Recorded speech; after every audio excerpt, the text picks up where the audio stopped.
Alright guys, sa mapagpalang araw sa inyong lahat, meron tayong isang reaction video dito kay Rob Trip. Ayan, Rob Trip Official TV. Alright, ano ang pinakamahirap na bahagi na pagiging isang ama? Ano naman ang pinakamasarap?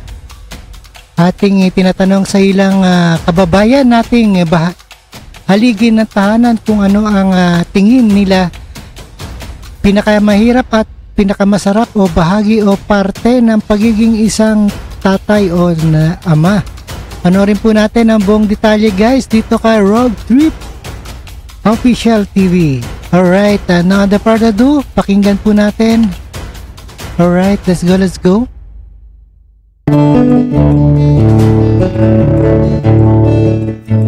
Ang pinakamahirap na naranasan ko, yung mag-aalaga ng mga bata at magpaaral. Lalo na ang hanap buhay namin ay itong tricycle. Ayan, mahirap talaga bilang tricycle driver lang si tatay at nagpapaaral ng kanyang driver. anak. Noong araw, mahirap maghanap ng mga pasahero. Minsan, uuwi ka, kakaunti lang ang kita.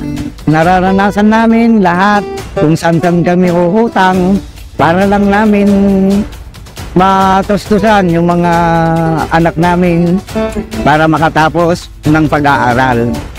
Naranasan namin kumukuha ng mga 5-6. May naman na pagpayad namin yan 200 araw-araw hanggang sa nakaraos kami. Ngayon, natapos na sila. Ayahay na. Yun, ang pinakamasarap na bahagi, ito, yung Kaya na pinakamasarap na bahagi ang sabi ni tatay ay nakatapos ang kanyang anak. Tapos na sila.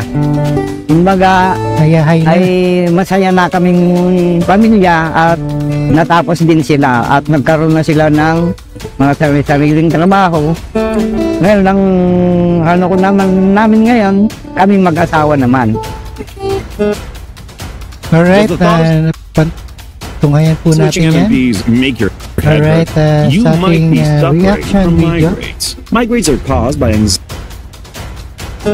Ang pinakamasarap na bahagi ng pagiging isang tatay yung nakikita na malusog yung mga anak mo, walang sakit, na naibibigay mo yung mga pangangailangan nila.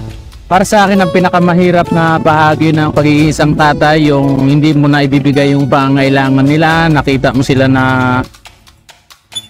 yung nagkakasakit, wag naman sana. Ang pinakamasarap lang para sa akin yung maging masaya kayo, yun lang, na malusog ang mga anak mo, makita mong masikla sila. Yun, pinaka-okay na sa akin yun. Sa naranasan ko yan, kasi ako nung nag-asawa ako, 19. So, naranasan ko na naging hanggang sa nagkasawa ko nung 19, na napakahirap na pinasok ko na wala akong trabaho. Tapos dumating yung punto na nagkaanak na ako, na umaasa pa rin ako sa magulang ko na wala rin trabaho. So, lahat ng trabaho, pinasok ko, magkargador, nagtatanim ng palay, basta mabuhay lang yung anak ko. Kasi naging dalawa yung anak ko, tapos naranasan ko pa na yung misis ko, nasisarin siya 2 beses. So sobrang talagang hirap ang dinaras ko yun. Siguro ang pinakamasarap na naging bagay na yung mga anak na pag-aaral ko, kahit na may nakatapos sila, yung may hindi. Pero masaya na ako kasi napagtapos ko sila. Yun ang pinakamagandang bagay na nangyari sa buhay ko. Sa akin, walang mahirap maging tatay. Bilang isang magulang, ang pagpapamilya is responsibilidad.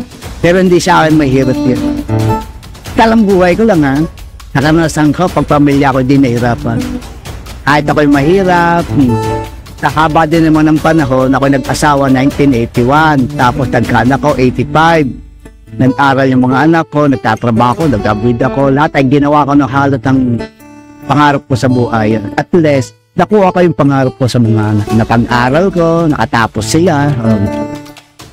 Ang pinakamasarap is the best. Bilang isang magulang, tapos ako nag-asawa, siyempre, mahal mo yung asawa mo. Kung yung asawa, tapos nagka na kayo. Tapos yung pinakamasarap, yung baga naiisip siyempre, bilang isang magulang, paano kaya magiging buhay ko? Ano kung gagawin? Siyempre, maghahangad ka na magkatrabaho ka lagi.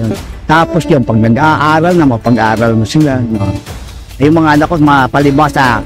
Ang pinakamasarap na buhay ko, nangyari, sarap na. Lumabas yung mga anak ko, matatalino. Kaya napag-aaral ko sila. Alam ko sa nag-aaral yun? Government school lang yun. Kaya lang sa UP lang nag-aaral na. Yabang na. May UP graduate yun. Magpasag pa lahat. Yan ang pangarap ko. Doon ako masaya. Sabi ko, yun ang kayamanan ko, Panginoon, binigay mo sa akin. Maligaya na ako. No two fathers are alike. Ibig sabihin, magkakaiba ang style ng tatay sa pagpapalaki sa kaniyang anak. Ayon sa psychology, ilan sa mga makatutulong para maging mabuting ama ay ang pagkakaroon ng quality time para sa mga anak. Pagtuturo sa anak na maging maunawain at mapagpatawad. At ang pagiging involved o pag-alam sa nangyayari sa buhay ng anak. Ano naman kaya ang may papayo ng Biblia sa mga ama ng tahanan? Alam mo, ang pangunang paraan ng pagpapari di pamilya, dapat matuto ka ng aral ng Diyos.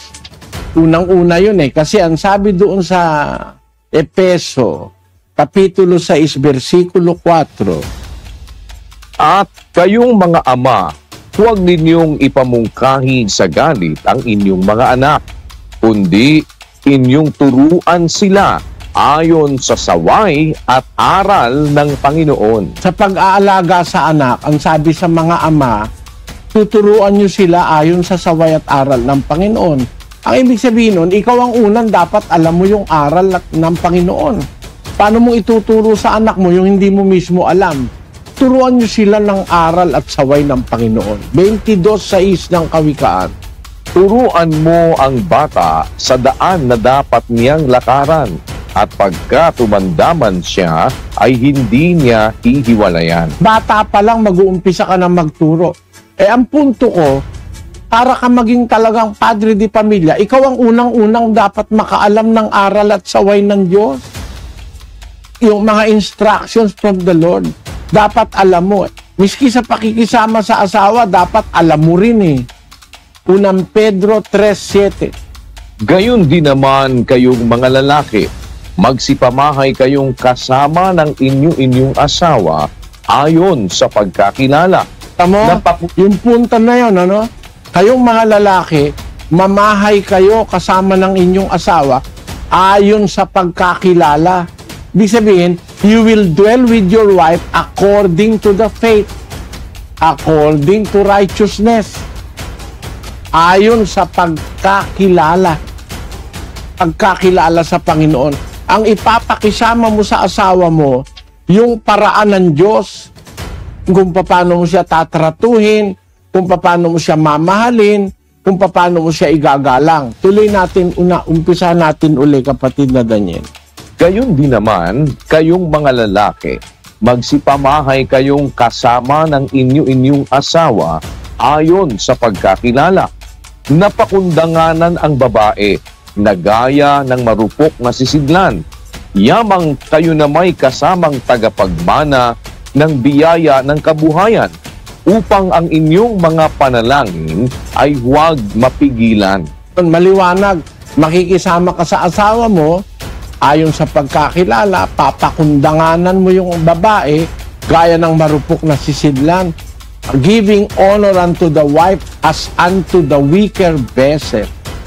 Aalalayan mo asawa mo, hindi mo sasaktan ng damdamin, hindi ka magiging mapait sa iyong asawa, kasi batas yun Basahin natin sa Colosas 3:19.